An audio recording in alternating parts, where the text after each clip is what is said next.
दोस्तों, त्यागी trading tips में आपका स्वागत है। दोस्तों, इस वीडियो के अंदर हम बात करने वाले हैं दो शेयर के बारे में। यहाँ पर बात होने वाली है। पहला शेयर होगा सुजलोन का शेयर, दूसरा होगा जेपी पावर। दोनों ही पावर सेक्टर को बिलोंग करने वाली कंपनी है। आने वाले टाइम में क्या फिर दोबारा से तेजी बन सकती है, कितनी गिरावट इस शेयर के अंदर और हो सकती है, इसका एक थोड़ा सा अनुमान लगाने की कोशिश हम यहाँ पर करते हैं। लेकिन रिकमेंडेशन किसी भी शेयर की नहीं है कि आपको खरीदना है, बेचना है। ये जानकारी यहाँ पर नहीं मिलने वाली है। एक अनुमान आपको जरूर मिलेगा जो कि आपको हेल्प करेगा खरीदने या बेचने में। चलिए, तो यहाँ पर हम सबसे पहले यहाँ पर बात करते हैं सुजलोन एनर्जी की। तो इस शेयर की यहाँ से बात नहीं हो रही है। इस शेयर की नीचे 4, 5, 6, 7, 10, 11, 12, 13 जो भी प्राइस आप समझें, 15-20 रुपए से नीचे नीचे इसको जबरदस्त कवर किया। कवर करने के पीछे कुछ कारण था, उसको यहाँ पे मैं डिस्कस करने की कोशिश करता हूँ कि पीछे कारण क्या था। सबसे पहले, अगर कोई एक रिन्यूएबल एनर्जी का शेयर होता है, शेयर का भाव नीचे गिरा हुआ होता है, काफ़ी नीचे की साइड में शेयर होता है, तो उसमें बहुत सारी चीज़ें हमें देखनी होती हैं। सबसे पहले तो हम कंपनी का मार्केट कैप ही देखते हैं कि अगर 10-15 रुपये का शेयर है तो उसके अकॉर्डिंग मार्केट कैप है क्या नहीं है। उसके बाद होता क्या है कि अगर 5 रुपये 10 रुपये का शेयर है और वो 80 रुपये 85 रुपये पहुँच जाता है, तब आपको एक चीज़ पर फोकस करना होता है कि कंपनी का मार्केट कैप कहीं ज़्यादा तो नहीं बढ़ गया। समझ रहे हैं? देखिए, ये छोटी छोटी चीज़ें हैं, इनको आपको समझना होगा। यहाँ पे एक लेवल आपको मिल जाता है। मार्केट कैप देखने से होता क्या है जी, क्या होता है? मार्केट कैप देखने से ये होता है कि फ्यूचर के अंदर इस शेयर की कितनी ग्रोथ हो सकती है। अच्छी कंपनी है, मार्केट कैप ज़्यादा है, कोई फ़ायदा नहीं, बड़ा पैसा नहीं बन पाएगा। ठीक है, कंपनी थोड़ी सी कमज़ोर है, लेकिन एक थोड़ा सा लग रहा है कि हाँ, आने वाले टाइम में अच्छा हो सकता है। कंपनी के फंडामेंटल को देखने के बाद कुछ ना कुछ ज़रूर नज़र आता है वहाँ पर। होता क्या है कि अगर कोई कंपनी आपने खरीदी है तो 1-2 क्वार्टर अगर उसके खराब आए तो क्या निकल जाए वहाँ से? नहीं, ऐसा नहीं होता। कभी कभी क्या होता है कि क्वार्टरली रिजल्ट खराब आना भी बहुत अच्छी बात रहती है जी। क्यों? मान लीजिए कि 3 क्वार्टर खराब आए, उसके बाद के 4-5 क्वार्टर बढ़िया आ गए, या उसके अगले 2 क्वार्टर बढ़िया आ गए, तो गिरावट पर क्या होता है, या फिर हम बोलेंगे कि रिजल्ट्स खराब आने से शेयर के अंदर गिरावट हो जाती है। तो किसी भी चीज़ को देखने का एक तरीका है। वही चीज़ आपको गलत लग सकती है, वही चीज़ आपको अच्छी लग सकती है। गिरावट आपको खराब भी लग सकती है। अगर सही तरीके से देखें तो गिरावट के अंदर बहुत कुछ है। गिरावट मतलब क्या? सस्ता शेयर मिल रहा है जी, ऊपर फंस गया हूँ। देखिए, वो सारा पैसा आपने लगा दिया तो वो एक प्रकार से आप स्पेकुलेशन कर रहे हैं, आप सट्टेबाजी कर रहे हैं, वो एक बात अलग है। म्यूचुअल फंड में कभी पैसा लगाते हो? जी हाँ, लगाते हैं। तो क्या होता है वहाँ पर? अपना आप कटती रहती है, एसआईपी आपकी चलती रहती है। कभी आपका मन करता है तो आप एडिशनल उसके अंदर थोड़े क्वांटिटी और खरीद लेते हैं। बस ये होता है ना, कभी गिरावट में आपको देखने को मिल जाए, कभी लगता है आपको कि कुछ उसके अंदर अलग कुछ हो रहा है। नहीं, नॉर्मल देखिए, अगर आपका बिल्कुल भी आप रिस्क नहीं लेते हैं, 0% का भी, तो आप क्या करते हैं? आप करते हैं एलआईसी के अंदर एसआईपी। एलआईसी का कोई प्लान ले लेते हैं, वो चलता रहता है 15 साल तक, आपको कोई दुख नहीं होता, और आपको पहले से ही पता है कि इससे ज़्यादा मिलने वाला नहीं है, इससे ज़्यादा मिलने वाला नहीं है। तो वहाँ पर हड़बड़ी, blood pressure up and down, पैसा खोने का कोई खतरा नहीं। तो इसी तरीके से थोड़ा सा वहाँ पर जो आपने वहाँ पर सोचा है कि 10 साल में मेरा डबल होगा, तो आप यहाँ पर अनुमान लगा लें कि 4 साल में डबल हो जाएगा।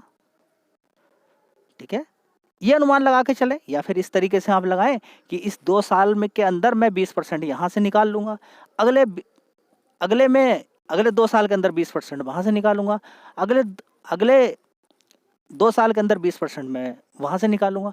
टोटल का 20% अगर आप आगे निकालेंगे तो और ज़्यादा पैसा बढ़ के ही आएगा आपका। समझ बात आई? चलिए, तो सबसे पहले हम यहाँ देखेंगे 54 रुपये का भाव है। नीचे कभी 5-10 रुपये का शेयर होता था, तेजी बनी। अभी भी मार्केट कैप देखेंगे, 74,000 करोड़ का मार्केट कैप है, तो कोई छोटी कंपनी ना समझे। पी रेशियो भी देख लीजिए, 64 का है। तो खेल तो एक्चुअली में इसके अंदर हो चुका है। अब इसके अंदर दोबारा अगर किसी को पैसा बनाना है तो सिर्फ वही चीज़ें हैं कि आपको गिरावट देखनी है। मैं आपको यहाँ पर काम करने का तरीका बताता हूँ ताकि आप सीख जाएं, किसी के पास आपको ना जाना पड़े, कैसे काम करते हैं, किस शेयर को कैसे देखते हैं। ये छोटी छोटी चीज़ें हैं जो बड़ा पैसा बना के देती हैं। देखिए, कम से कम कुछ पॉइंट्स तो आप देख लें, 4-5 साल का चार्ट पैटर्न देख लें कि कितनी गिरा हुआ शेयर है, उसके अंदर कितनी तेजी बनी, कंपनी काम क्या करती है, कैसे फंडामेंटल है उसके, मार्केट कैप कितना है, बस ये कुछ चीजें तो देख लें। पूरे पूरे साल का प्रॉफिट कितना बढ़ रहा है, रेवेन्यू किस तरीके से बढ़ रहा है, ऑर्डर मिल रहे हैं क्या नहीं मिल रहे हैं, ये कुछ पॉइंट्स हैं। अगर आपने कंपनी खरीदी है तो ये पॉइंट्स तो आपको देखना मैंडेटरी है, तभी जाके कुछ पैसा बन सकता है। तो एक चीज तो आपकी समझ में आ गई होगी कि शेयर बिल्कुल गिरा हुआ था, और गिरा हुआ भाव भी आप देख सकते हैं कितना, 3 रुपये, 2 रुपये, 1 रुपया, यहाँ पे देखेंगे 5 रुपये, यहाँ पे देखेंगे 6 रुपये। तो कितने समय तक यहाँ पर ये 7-8 रुपये रहा। उसके बाद अच्छी खासी तेजी बनी इसके अंदर, लेकिन तेजी बनने के पीछे ऐसा नहीं कि बस ऐसे ही तेजी बन गई है ऐसा कुछ नहीं होता है कि ऐसे ही तेजी बन गई, उसके पीछे कुछ लॉजिक होता है, कुछ लॉजिक होता है, कुछ कंपनी के अंदर कुछ सुधार देखने को मिलता है। गिरावट हो रही है उसके पीछे भी कुछ लॉजिक है कि इतनी बड़ी तेजी बनी है इसलिए गिरावट हो रही है। वहां पर ऊपर रुकना है शेयर को, ठीक है रुक जाएगा। अगर कंपनी जबरदस्त प्रॉफिट दिखाए, मार्केट कैप बढ़ जाता है, तो सस्ती कंपनी नहीं रह जाती। महंगी कंपनी को कौन खरीदे, और खरीदने के बाद क्या है कि आगे पैसा बनेगा कि नहीं बनेगा। तो ये सारी चीजें कब आती हैं, जब आदमी दिमाग लगाता है। दिमाग नहीं लगाएगा तो कुछ नहीं, उसके लिए सब कुछ बेकार है। ठीक है, तो ये बात आपकी समझ में आ रही है? जी हाँ आ रही है। तो ये चीजें आपको नजर बना के रखनी है। चलिए मैं आपको दिखा देता हूँ सारी चीजें। इस कंपनी के अंदर कुछ पॉइंट्स आप नोट करेंगे तभी जाके पैसा बनेगा, नहीं तो पैसा नहीं बन पाएगा। चलिए मैं आपको दिखाता हूँ कुछ पॉइंट्स। दिसंबर क्वार्टर की बात करें, एक साल पहले देखिए कितना कंपनी का रेवेन्यू आता था इसका, 1500 करोड़ का। 2023 की बात चल रही है, ठीक है। उसके बाद देखिए 2100 करोड़, उसके बाद 2000 करोड़, उसके बाद 2100 करोड़, अभी देखेंगे 2900 करोड़ का रेवेन्यू देखने को मिला है। कितना? 2900 करोड़ का बढ़िया सुपर प्रॉफिट देखने को मिला। त्यागी टेंडर ठीक है, अच्छा प्रॉफिट है, शेयर गिरा क्यों, उसके बारे में आप जवाब क्यों नहीं देते? देखिए ना, क्वेश्चन है ना कि गिर क्यों रहा है जब सब कुछ अच्छा है, ये भी एक क्वेश्चन है और बड़ा जबरदस्त क्वेश्चन है। सबसे पहले आपको क्या मिल गया कि कंपनी के अंदर पोटेंशियल है, अच्छे रिजल्ट्स कंपनी का आए हैं। आगे भी आप देखेंगे तो ऑपरेटिंग प्रॉफिट भी 500 करोड़ का है, ठीक है, बढ़िया है। 294 करोड़, उससे पहले 370 था, उससे पहले 357 था, 268 करोड़, ठीक है। तो पहले कभी आप देखेंगे, यहाँ पर आप जाइए 2021 के अंदर, 2021 में इसका प्राइस भी आप देख लीजिएगा, तो ऑपरेटिंग प्रॉफिट पॉजिटिव रहता था। देखिए जो चीज़ मैं आपको बता रहा हूँ उस पर ध्यान लगाएं, ठीक है। कंपनी के अंदर प्रॉफिट उतना अच्छा नहीं होता था, लेकिन ये सारी चीज़ें पॉजिटिव थी। तो मैं आपसे बोलता रहता था कि हाँ कंपनी के अंदर ऑपरेटिंग प्रॉफिट अच्छा है, लेकिन कर्ज होने की वजह से कंपनी थोड़ा सा नुकसान दिखा देती है, ठीक है, जिसकी वजह से दिक्कत हो रही है। तो अभी देखेंगे लास्ट क्वार्टर के अंदर, अभी के इस वाले क्वार्टर के अंदर 388 करोड़ का रेवेन्यू, उससे पहले 201 था, उससे पहले 302 था, उससे पहले 254, 203 करोड़, उससे पहले देखिए बीच बीच में कभी कभी नुकसान या कम प्रॉफिट होता था, ठीक है, कम प्रॉफिट था, ऑपरेटिंग प्रॉफिट पॉजिटिव था।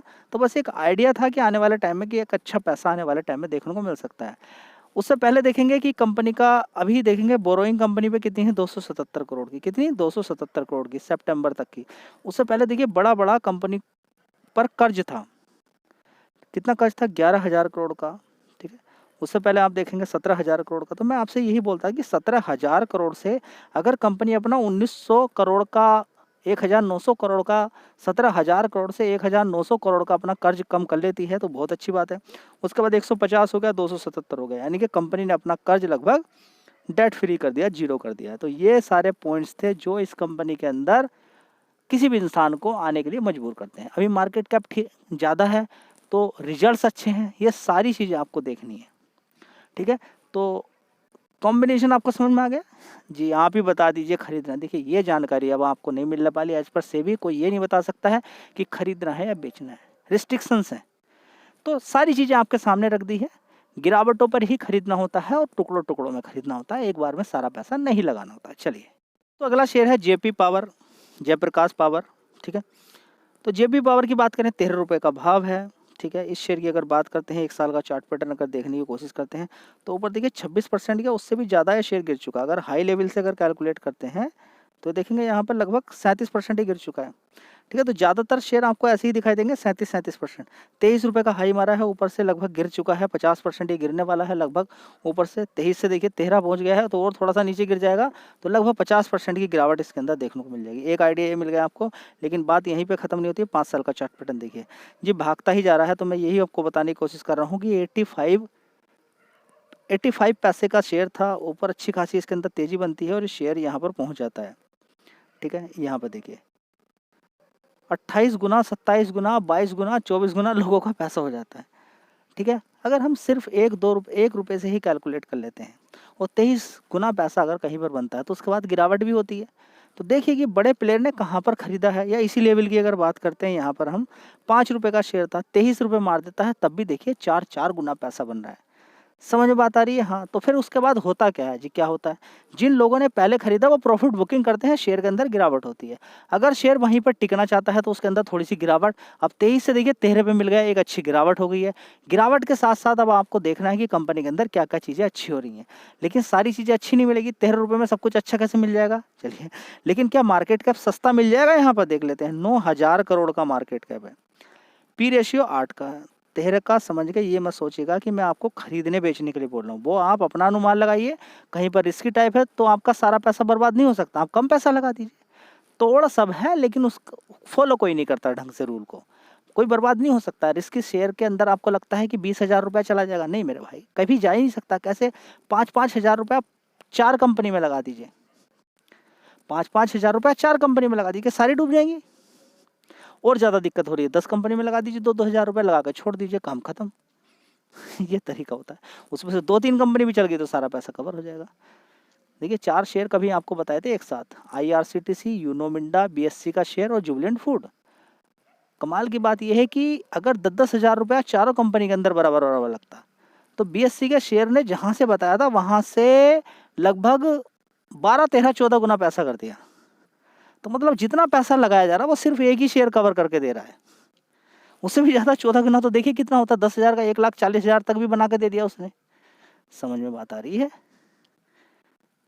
स्टॉक मार्केट रिस्की नहीं है, अगर आप टाइम देने वाले हों, थोड़ा सा सही से काम करने वाले हों, तो ये सारी चीज़ें मैं आपको सिखा देता हूँ। ऐसा तो नहीं कि बिल्कुल आपके हाथ में लड्डू दे दूंगा कि हाँ भाई कल ही शेयर ये भागने वाला, ऐसा मुझे नहीं मालूम है। मैं आपको क्लियर बता देता हूँ कि कल ही भागने वाला नहीं, सारा खेल लॉन्ग टर्म का है।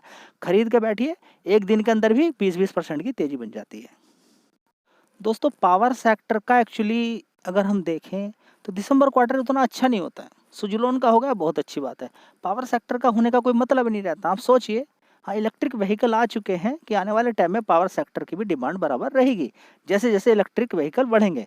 लेकिन क्या उतनी स्पीड से बढ़ रहे हैं? क्या उतने इलेक्ट्रिक व्हीकल आ गए हैं? वो आगे का समय बताएगा। ठीक है, सबसे पहले हम यहाँ पर देखेंगे दिसंबर क्वार्टर एक साल पहले जी, 2,100 करोड़ का रेवेन्यू था यहाँ। तो आप झूठ बोल रहे हैं, इस वाले क्वार्टर में तो अच्छा था। चलिए किसी क्वार्टर में अच्छी बात है, बहुत अच्छा है, लेकिन वहाँ से 1,500 करोड़ का रेवेन्यू रह गया, उसके बाद 1,700 करोड़ का, उसके बाद 1,200, अभी 1,140 करोड़ का रेवेन्यू के अंदर लगातार गिरावट होना, ये एक गलत बात है। पहले देखिए अच्छी खासी तेजी बनी, ठीक है, 1,300 करोड़ से 1,721 करोड़ तक पहुँच गया। ठीक है, यही होता है सारा खेल। उसके बाद देखेंगे यहाँ पर ऑपरेटिंग प्रॉफिट देखिए कितना रह गया, 290 करोड़। उससे पहले 386 था, 790, 700, तो 700 करोड़ के अप्रोक्सीमेट अगर रहता कंपनी का ऑपरेटिंग प्रॉफिट तो अच्छी बात थी। ठीक है, उससे पहले देखिए अच्छा 600 करोड़ का, बीच बीच में कभी गिरावट भी हो जाती है ऑपरेटिंग प्रॉफिट के अंदर। तो यहाँ पर देखेंगे काफ़ी समय से दिसंबर 2021 से लेके ऑपरेटिंग प्रॉफिट निगेटिव के अंदर नहीं गया है। हाँ 10 करोड़ का बीच में जरूर चला गया कोरोना वायरस के टाइम पे, लेकिन निगेटिव नहीं गया। ये इसके अंदर खास बात है जेपी पावर के अंदर। देखिए मैं आपको ये नहीं बोल रहा हूँ कि खरीद रही है, जो चीज़ें अच्छी रहेंगी मैं अच्छी बोलूँगा, जो निगेटिव रहेंगी निगेटिव डिसाइड आपको करना है। चलिए, कोई महा रिस्की है तो उसका भी सारा हिसाब रहता है कि आप उसमें कम पैसा लगाएं। 127 करोड़ का रेवेन्यू है, सॉरी नेट प्रॉफिट। उससे पहले 183 था, उससे पहले 349 था, उससे पहले 589 करोड़ का, उससे पहले 173 करोड़ का। उससे पहले भी देखेंगे बीच बीच में कभी कभी नुकसान कंपनी को हो जाता है। बाय द वे यहाँ पर अगर देखें तो कंपनी पे कर्ज भी देख लीजिए, 97 करोड़ का, 110 करोड़ का, 100 करोड़ का कंपनी कर्ज भी अपना दे रही है। टोटल कर्ज कितना होगा ये भी आप देख लीजिए, 4,000 करोड़ का कर्ज है, लेकिन रिजर्व भी शानदार है 5,100 करोड़ का। चलिए, तो पहले कितना कर्ज होता था कंपनी में? 27,000 करोड़ का, 32,000 करोड़ का, 25,000 करोड़ का, इतना कर्ज होता था। 25,000 करोड़ से कंपनी का कर्ज रह गया 4,000 करोड़। ठीक है, समझ बात आ रही है? जी हाँ, तो ये सारी चीज़ें आपको देखनी है। अब यहाँ पर एक पॉइंट मैं आपको और बता देता हूँ जो कि आपके काम का है। ठीक है, जेपी पावर के अंदर, तो दोस्तों जेपी पावर के अंदर एक पॉइंट कौन सा मैं आपको बताने वाला हूँ, उस पर थोड़ा सा ध्यान आप लगाएं कि इस कंपनी के अंदर अदर इनकम से पहले देखिए कम कम प्रॉफिट होता था। अदर इनकम से इस बार कितना हुआ? 116 करोड़ का। ठीक है, तो जिसकी वजह से कंपनी के अंदर यहाँ पर थोड़ा सा प्रॉफिट के अंदर बड़ा है। देखिए अदर इनकम को कैलकुलेट ना करें तो अच्छा है, लेकिन यहाँ पर अदर इनकम 116 करोड़ होने के बाद तब जाके 127 करोड़ हुआ, तो रिजल्ट्स उतने मजबूत नहीं आए। कहने का मतलब ये है। चलिए वीडियो अच्छी लगी लाइक शेयर कर दीजिएगा। जय हिंद, वंदे मातरम।